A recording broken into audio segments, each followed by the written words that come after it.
Здравствуйте, я рада приветствовать вас сегодня в нашей студии. Добрый день. Плантация станицы Орхонской крупнейшая в России. Почему именно Северная Осетия стала площадкой для такого амбициозного проекта? В чем все-таки уникальность местного климата для выращивания спаржи?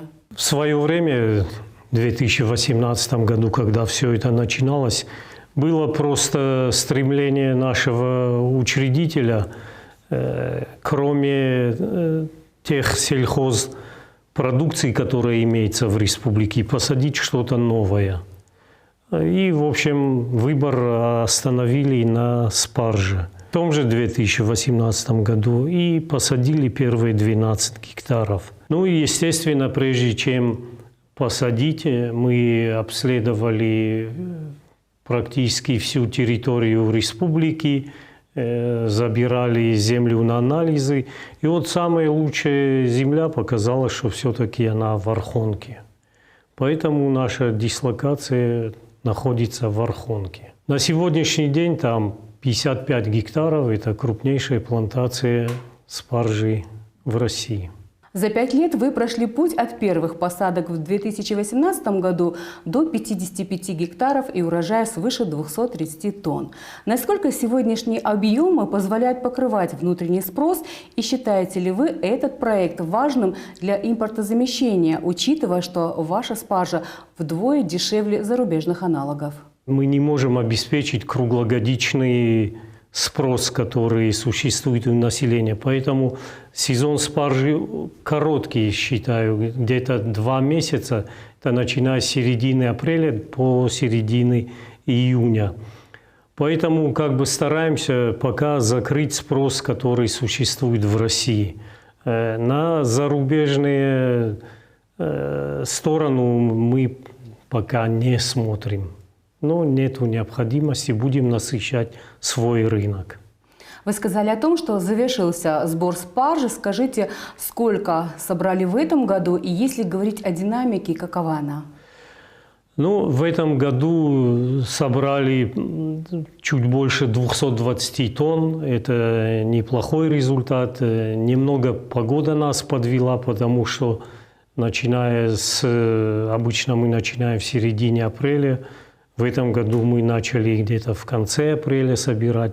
Было холодно, а холод спаржа не любит, тем более, когда идет в рост. Поэтому небольшой, так сказать, спад у нас по сравнению с прошлым годом был. Но ничего, мы это, так сказать, компенсировали своей новой продукцией. Юрий, насколько я знаю, география поставок растет с каждым годом. Сейчас это 40 городов России, и вы присматриваетесь к странам ближнего зарубежья. Как строится логистика, чтобы свежая спаржа из Осетии доходила до самых дальних уголков нашей страны?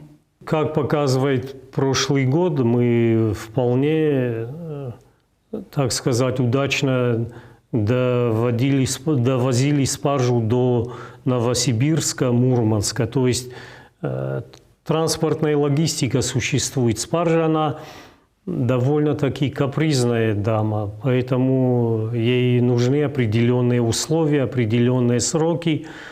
Та спаржа, которая не портится месяцами, это, я вас уверяю, это ненормальная спаржа. В течение месяца спаржа должна или быть съедена, или она должна пропасть. И существуют определенные условия хранения и транспортировки. Это и влажность определенная, и температурный режим +2, +4 градуса. В прошлом году было около 40, в этом году больше 40 распределительных центров, так называемых. Я думаю, с этих распределительных центров спаржа еще уходит и в другие города. В этом году вы собрали около тонны фиолетовой спаржи, вдвое больше прошлогоднего показателя. Расскажите, как удалось адаптировать голландскую рассаду к нашим условиям, и планируете ли расширять этот элитный сегмент или экспериментировать с новыми сортами в ближайшие сезоны? Проводим эксперименты со спаржей. Дело в том, что спаржа, она двух видов, мужская особь и женская.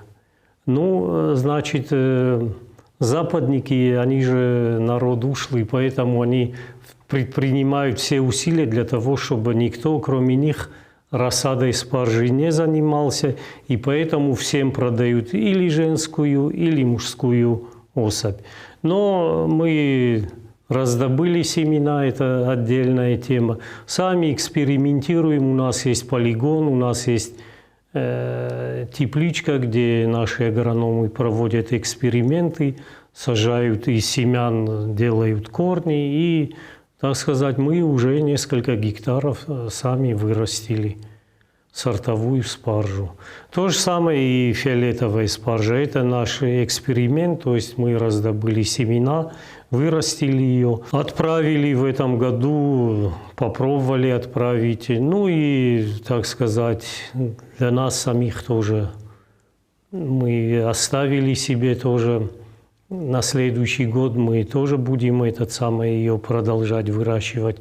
Также мы выращиваем, с учетом того, что мы уже провели эксперименты по выращиванию корней, мы уже выращиваем корни.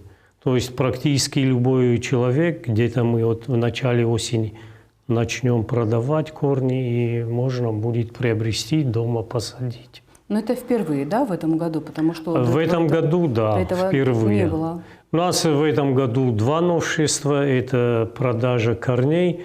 И мы отработали технологию изготовления спаржи в виде маринада.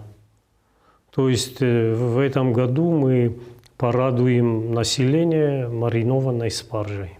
Вы знаете, часто можно услышать такие разговоры о том, что все-таки нет достаточного количества спаржи в сезон в Северной Осетии. Поставляете ли вы в наши местные магазины? Конечно, мы поставляем в наши местные магазины. Более того, я вам могу откровенно сказать, мы практически по цене, мы, вот будем говорить так, близко-близко очень к себестоимости.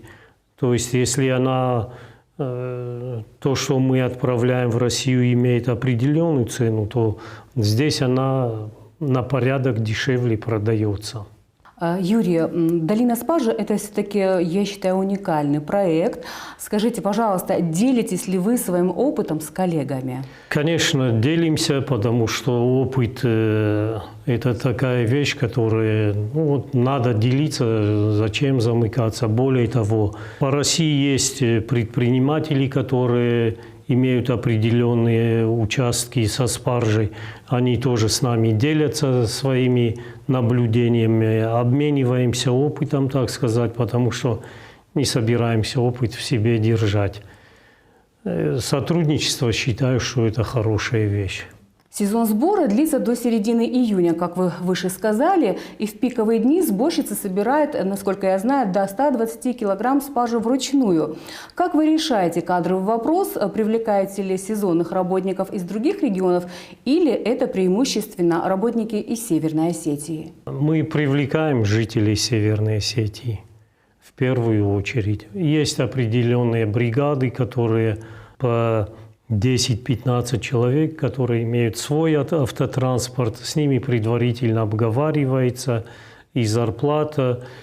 И когда пик сезона 100-120 килограммов, это мы за каждый килограмм платим. И те, кто хорошо работает, те могут прилично, нормально заработать. В первую очередь это наши жители Северной Осетии. В самые пиковые моменты, где-то порядка человек 200-250 на сезонную работу привлекаются. Это с учетом работы и на поле, и в цеху. Юрий, глядя на успех проекта, что вы можете сказать о перспективах на следующие 5 лет? Будете ли увеличивать площади, осваивать новые сорта и что планируете делать для того, чтобы спаржа с остинских полей была на столе круглый год? В перспективе увеличивать площадь пока не собираемся, потому что некуда увеличивать. Мы привязаны именно к той базе, которая существует. Наша основная задача бывает какая? Что вот с поля, чтобы она сразу быстро попала или на конвейер, или в холодильник. Поэтому мы к цеху переработки, к холодильным установкам привязаны. Она, спаржа, очень реагирует на температурные факторы. Еще что, насчет как-то удлинить, как бы закрыть полностью вопрос, ну, это невозможно в силу специфики самой спаржи. Она 2 месяца, это ее сезон. Далее она уже становится, если мы ее будем срезать, то мы можем погубить этот корень. Спаржа рассчитана в среднем, это многолетнее растение, где-то на 15 лет. Впереди, я думаю, еще минимум, ну, прошло-то что, лет 7-8 еще хорошей работы со спаржей. Потом она постепенно будет меньше и меньше делаться. А для того, чтобы, так сказать, наше население имело возможность как бы круглый год кушать нашу спаржу, ну, для этого я вам ранее говорил, что мы работаем над этим и придумали маринады из спаржи, где спаржа будет замаринована, вполне приемлемая цена, и, пожалуйста, радуйтесь. По тем откликам, которые я слышал, когда мы вот дали попробовать, так сказать, знакомым, родственникам, сетевикам, очень хорошие отзывы. То есть спаржа, она в маринованном виде очень великолепная. Юрий, я благодарю вас за то, что сегодня нашли время, пришли к нам в студию. До новых встреч. Спасибо, всего хорошего.